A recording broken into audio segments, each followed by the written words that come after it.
Hi aspirants and students, welcome to Chemistry Doctorates YouTube channel. So நம்ம previous videoல பார்த்திருப்பீங்க எல்லாமே நம்ம வீடியோ ஃபாலோ பண்றவங்க எல்லாத்துக்கும் தெரிஞ்சிருக்கும். நம்ம வந்து aromatic electrophilic substitution என்னென்ன டைப்ஸ் இருக்கு அதோட general mechanism with energy profile diagram பார்த்து முடிச்சிட்டோம். அதுல எல்லாருமே நீங்க தெளிவா இருப்பீங்க. இப்போ அதுல ஒவ்வொரு டைப்ஸ் நம்ம 5 டைப்ஸ் சொன்னோம் இல்லையா, அதுல ஃபர்ஸ்ட் வந்து நைட்ரேஷன் பத்தி பார்க்க போறோம்.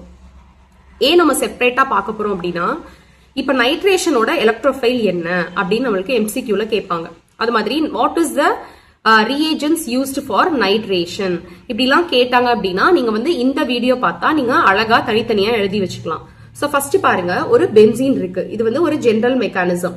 இந்த பென்சீன்ல நைட்ரேஷனுக்கு HNO3 போடுவோம் பிளஸ் H2SO4 போடுறப்போ நம்ம ஃபைனல் ப்ராடக்ட் வந்து நைட்ரேட்டட் ப்ராடக்ட் கிடைக்கும். ரொம்ப ரொம்ப இம்பார்ட்டன்ட், இந்த H2SO4ஐயும் போடணும். வெறும் HNO3 போட்டா ரியாக்ஷன்ஸ் போகாது. சோ இதுக்கு பேர் தான் என்ன சொல்வாங்கன்னா நைட்ரேட்டிங் மிக்சர். சோ இந்த நைட்ரேட்டிங் மிக்சர் என்ன கொடுக்கும் அப்படின்னா நம்ம எலக்ட்ரோஃபைல ஜெனரேட் பண்ணும். நம்ம எலக்ட்ரோஃபைல் வந்து நைட்ரேஷனுக்கு யாரு? Nitronium ion. Nitronium ion. So very very important. So what is the electrophile generated in nitration அப்படின்னு கேட்டா நீங்க என்ன சொல்வீங்க? Nitronium ion. இந்த நைட்ரோனியம் அயான் எப்படி ஜெனரேட் பண்ணுவாங்க? by reacting HNO3 with H2SO4.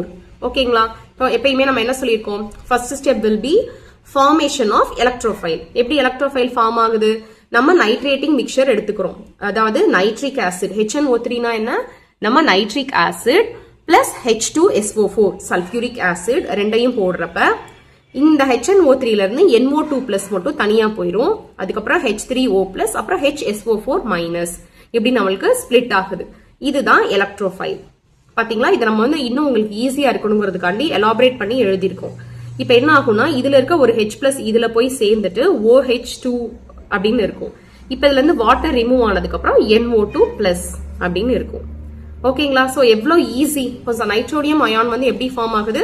From nitrating mixture which is nothing but nitric acid and sulphuric acid. Second step என்னன்னா attack of the electrophile with the benzene. இல்ல வேற ஏதாவது ஒரு substituted பென்சீனா இருக்கலாம்.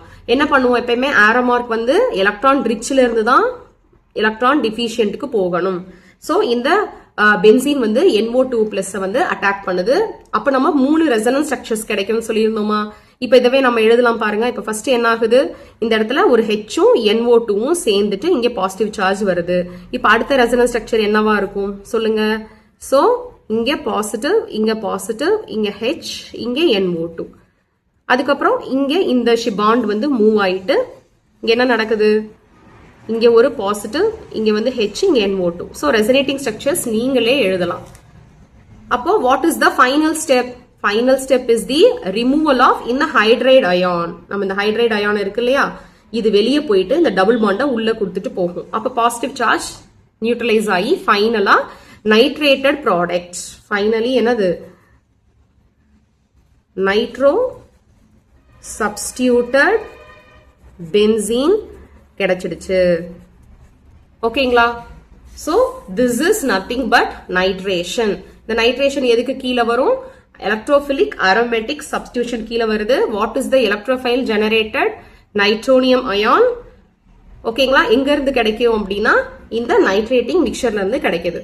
So that is all about nitration. இவ்வளவுதான். நைட்ரேஷனுக்கு நம்ம இதை மட்டும் தெரிஞ்சுக்கிட்டா போதும். So thank you for watching. Keep supporting us. Do subscribe the channel and share to your friends. அப்புறம் நோட்டிபிகேஷனும் ஆன் பண்ணிக்கோங்க. So let's learn together and grow together.